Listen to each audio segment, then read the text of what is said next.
हुई हैं और इसको एडॉप्ट किया गया है। हम इस विषय पर बातचीत करेंगे। हमारे साथ कुछ बहुत ही खास मेहमान इस वक्त जुड़ चुके हैं। हमारे साथ अनिल कुमार त्रिगुणायत जी अब से कुछ ही देर में जुड़ने वाले हैं, जो कि पूर्व वरिष्ठ राजनयिक हैं।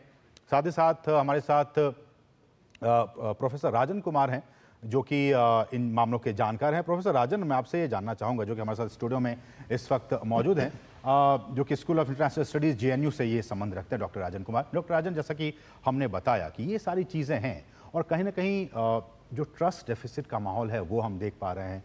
UN में सुधार, जैसा कि हमने कहा कि जिस आउटकम डॉक्यूमेंट्स के बिंदुओं को शामिल किया गया है उसमें सुधार की बात भी कही गई है। इन तमाम चीज़ों को आप कैसे देखते हैं, क्या कुछ कहना चाहेंगे, आपकी प्रतिक्रिया? बहुत ही शुक्रिया, बहुत अच्छा आपने पेशकश की है सारी मुद्दों पे।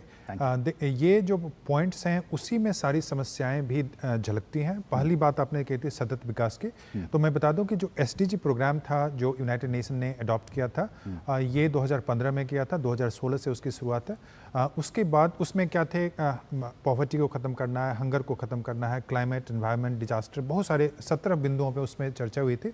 तो उस पर क्या प्रोग्रेस हुए हैं और 2030 तक हम क्या अचीव करने वाले हैं, इस पे बात होगी। तो पहला पॉइंट जो SDG का है, सतत विकास का जो है, वो उससे रिलेटेड है। दूसरा, आप जानते हैं कि अभी जो है अभी का विश्व पूरा एक तरह से देखेंगे कि झगड़े चल रहे हैं, कॉन्फ्लिक्ट वॉर चल रहे हैं कई जगहों पे, चाहे वो यूक्रेन की बात करूं या फिर गजा की बात करूं या फिर सूडान की बात करूं या जो साउथ चाइना सी में जो इमर्ज कर रहा है। तो वैसे में यह सवाल उठाया जा रहा था कि आखिर इस ढंग की संस्था जो वैश्विक संस्था के रूप में देखा जाता है, जिसका निर्माण इसलिए किया गया था, जो यूनाइटेड नेशन की बात मैं कर रहा हूँ, कि इस ढंग के झगड़े को हम प्रिडिक्ट कर पाएँ और उसको रोक पाएँ, तो क्या रोल वो प्ले कर पा रहा है, पीस कीपिंग में क्या रोल प्ले कर पा रहा है। तो ये एक सबसे बड़ा मुद्दा है और उसमें बहुत सारे सवाल उठाए गए थे और अभी उठ भी रहे हैं कि कुछ लोगों का मानना है कि जो मल्टीलैटरल ऑर्गेनाइजेशन है, जो इस ढंग का जो वैश्विक संस्था है, खासकर यूनाइटेड नेशन सिक्योरिटी काउंसिल, जो रोल प्ले करना चाहिए वो नहीं कर पा रहा है और उसका कारण है ट्रस्ट डेफिसिट, जिसकी बात आपने किया।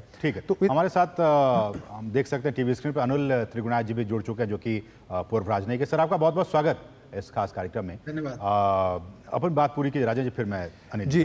तो उसमें तो बहुत लोगों का मानना था कि जो चाहे वो SDG की बात हो या ग्लोबल पीस की बात हो या फिर क्लाइमेट चेंज इत्यादि या न्यूक्लियर रेस इत्यादि की बात हो, तो उसमें जो रोल यूनाइटेड नेशन को प्ले करना चाहिए वो नहीं कर पा रहा है। तो कुछ लोग का वो जो, और दूसरा कि जो वर्ल्ड देख रहे हैं आप, दो वर्गों में विभाजित होता दिख रहा है। एक तरफ वेस्टर्न कंट्रीज हैं और दूसरी तरफ जो चाइना, रशिया इत्यादि हैं, और तीसरा एक जो वर्ग है वो ग्लोबल साउथ का है, जिसको कि इंडिया भी लीड करता है। तो वैसे में जो इश्यूज हैं, कुछ तो वेस्टर्न कंट्री उसको नहीं चाहते, जैसे फिनेंशियल इंक्लूजन की बात होती है या फिनेंशियल सपोर्ट की जो बात होती है, तो वहाँ पे मतभेद हैं। ग्लोबल गवर्नेंस के इशू को भी लेके बहुत सारे मतभेद हैं। तो इन सारे चीज़ों को कैसे हम एक यूनाइटेड नेशन के माध्यम से हम कर सकते हैं। तो जो ये जो प्रोग्राम है अभी, गुटेरेस, जो एंटोनियो गुटेरेस जो कि सेक्रेटरी जनरल है, उनका अथक प्रयास पिछले 2 वर्षों से चल रहा था कि ये समिट करवाया जाए, और उन्हीं के अथक प्रयास के कारण ये समिट हो पा रहा है, जहां पे कि सारे लीडर्स अपनी बातों को रखेंगे। और एक आपने डॉक्यूमेंट भी, आउटकम डॉक्यूमेंट जिसकी बात की, तो उसमें सारे मुद्दे हैं। उसमें 27 पेज का डॉक्यूमेंट है, 52 रिकमेंडेशंस हैं। तो मेरे हिसाब से एक तरह से यूनाइटेड नेशन को रिवाइव करने की कोशिश हो रही है। ठीक है अनिल जी, लेकिन जैसा कि मैं एक एक करके उन तमाम बिंदुओं पे आऊंगा, क्योंकि 27 पेज हैं और जिस आउटकम डॉक्यूमेंट को तमाम लीडरानों ने अडॉप्ट किया है उसमें बहुत सारी अहम बातें हैं, जिसमें कि जो 5 मुख्य बिंदु पे हमने अपने इस ग्राफिक्स के जरिए निगाह डाला, जिसमें कि सतत विकास की बात की जा रही है और विकास के लिए वित्त पोषण की बात हो, अंतर्राष्ट्रीय शांति और सुरक्षा की बात हो, विज्ञान, प्रौद्योगिकी और इनोवेशन की बात हो, युवाओं की बात हो और वैश्विक शासन में बदलाव की बात हो। एक एक करके आएंगे, लेकिन सबसे पहले सतत विकास की बात कही गई है पॉइंट नंबर 1 पे। सतत विकास यानी कि सस्टेनेबल डेवलपमेंट। हम जानते हैं कि SDG का जो गोल है अनिल सर, वो 2030 का है। 2024 भी अब खत्म होने के कगार पे आ गया। अब सिर्फ 6 साल का वक्त है। आपको लगता है कि इन 6 सालों में जो SDG गोल्स हमने सभी ने सेट किए थे, क्या हम उसको अचीव कर पाएंगे? बिल्कुल नहीं, और ना हो सकता है। तो इसलिए नहीं सकता है कि देखिए, पैंडेमिक का जो इम्पैक्ट हुआ, उसके बाद रशिया यूक्रेन वॉर का जो बड़ा इम्पैक्ट हुआ, और तीसरी चीज ये है कि जो बड़े बड़े देश हैं, पावरफुल देश हैं, उनके मल्टीलैटरल डेवलपमेंट बैंक्स, उनके ऊपर उनका कंट्रोल है। और प्रॉपर फंडिंग नहीं है, ना ग्रीन टेक्नोलॉजी को, ग्रीन फाइनेंस को देने की कोई बात हुई है। बातें बहुत हैं, लेकिन असलियत में प्रोजेक्ट्स को आगे नहीं बढ़ाया जाए।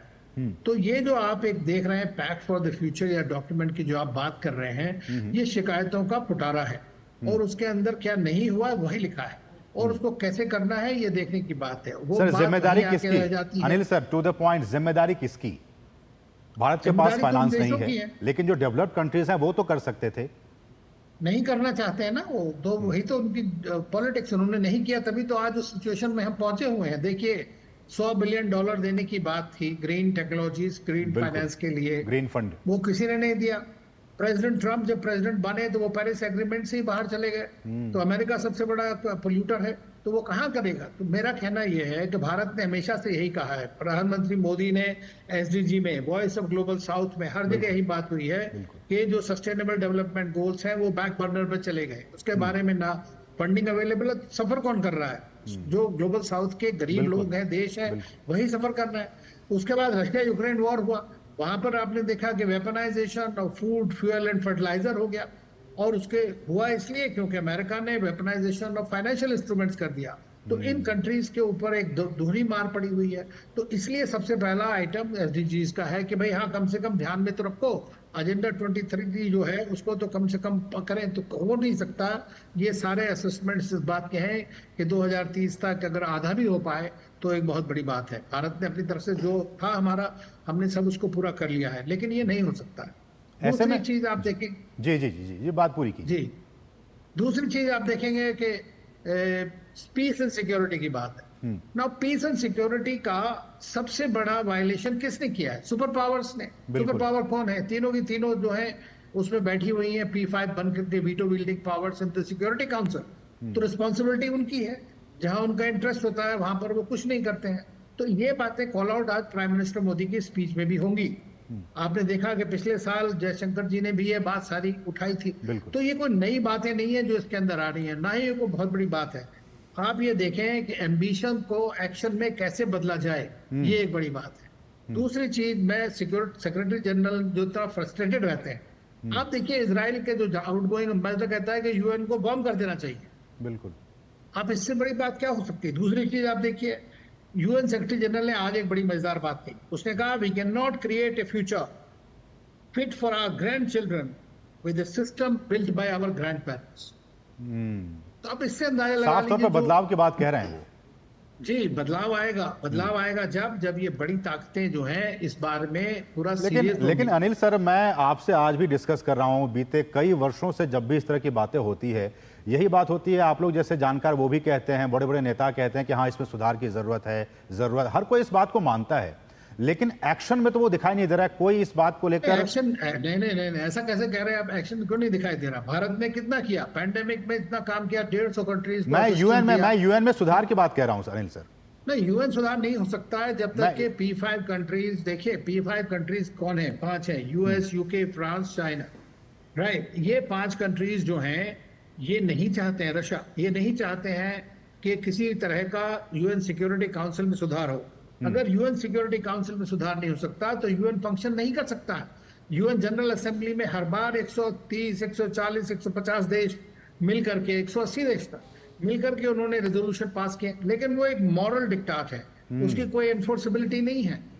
तो मेरा मानना यह है कि जब तक बेसिक फंडामेंटल रिफॉर्म्स नहीं होंगे तब तक आप यूएन में कैसे चला सकते हैं? इसीलिए यूएन जो है अपनी रेलेवेंस को खोता जा रहा है। ये लास्ट डिच एफर्ट है ये समिट, कि किस तरह से यूएन में दोबारा से कॉन्फिडेंस रिपोज किया जाए। बिल्कुल, एंटोनियो गुतेरेस ने ये पर्सनली इसको पुश किया और उनकी ये चाहत, उनकी